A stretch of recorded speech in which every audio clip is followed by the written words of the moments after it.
காலையில் உங்களை பார்ப்பது ரொம்ப சந்தோஷமாக இருக்கின்றது. உங்கள் வேதத்திலிருந்து ஒரு வசனத்தை வாசிக்கிறேன். ஏசாயா 12ஆம் அதிகாரம் 2ஆம் வசனம். அவர் என் ரட்சிப்பு. ரட்சிப்பு என்றால் காப்பாற்றப்படுதல். ரட்சிப்பு என்றால் ஆபத்திலிருந்து, நோயிலிருந்து, பேயிலிருந்து நம்மை தூக்கி எடுக்கிறது ரட்சிப்பு. அவர் என் ரட்சிப்பு. என்ன அற்புதம், என்ன அதிசயமான வார்த்தை பார்த்தீர்களா?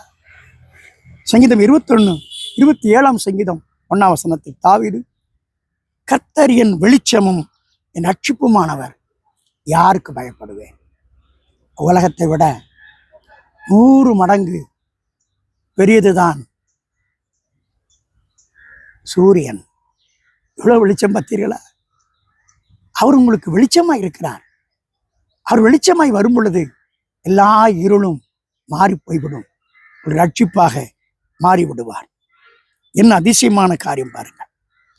அந்த ஆண்டவரை நீங்கள் நம்ப வேண்டும். உங்களுக்கு ரட்சிப்பை அவர் கட்டளையிடுவார். என்ன அற்புதமான விஷயம் பாருங்கள். 2 ராஜாக்களின் புத்தகம் 20ஆம் அதிகாரம் 5ஆம் வசனத்தில் இசைக்கா என்ற மன்னன் ஆண்டவரை ரொம்ப நம்பினான். அவன் நம்பிக்கை வைத்த அவர் அதற்கு முந்தி யாரும் இருந்ததில்லை, பிந்தி யாரும் இருந்ததில்லை.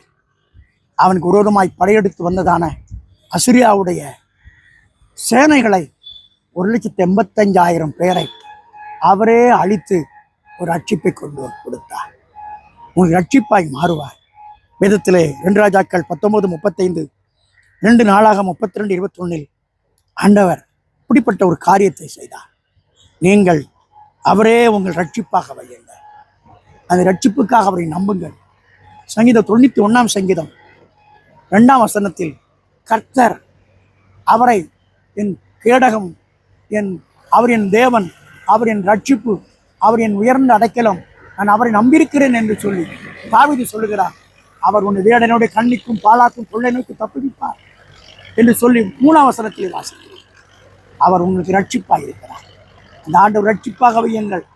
எல்லா பிரச்சனைகளிலிருந்து, எல்லா நெருக்கத்திலிருந்து ஆண்டவர் தூக்கி எடுப்பார்.